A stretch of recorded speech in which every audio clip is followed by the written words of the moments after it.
Hi friends, இந்த வீடியோவில் 10th புக்கில் இருக்க பாய்ச்சல் அப்படின்ற லெசன் பற்றி பார்க்கலாம். தங்கையின் மீது 4 கண்கள் என்ற சிறுகதை தொகுப்பில் பாய்ச்சல் என்னும் கதை இடம்பெற்றுள்ளது. பாய்ச்சல் என்னும் கதையின் ஆசிரியர் கந்தசாமி மயிலாடுதுறை, நாகப்பட்டினம் மாவட்டத்தை சேர்ந்தவர். இவர் எழுதிய நூல்கள், இதுக்கு ஒரு ஷார்ட்கட் பார்க்கலாம். சாந்தகுமாரி சுடுமண் சிலை போல சூரிய வம்சத்தில் பிறந்து துளைந்து போனால் சாயங்காலம் விசாரணை கமிஷன் அமைக்கப்பட்டது. அப்படியே ரிவர்ஸ்லேருந்து பாருங்கள்.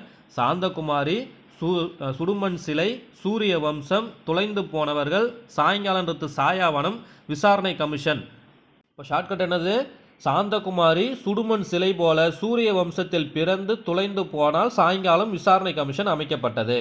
அடுத்தது, விசாரணை கமிஷன் என்னும் புதினத்திற்காக சாகித்ய அகாதமி விருதை பெற்றார். இது ரொம்ப முக்கியம். 150க்கும் மேற்பட்ட சிறுகதைகளையும் 11க்கும் மேற்பட்ட புதினங்களையும் எழுதியுள்ளார்.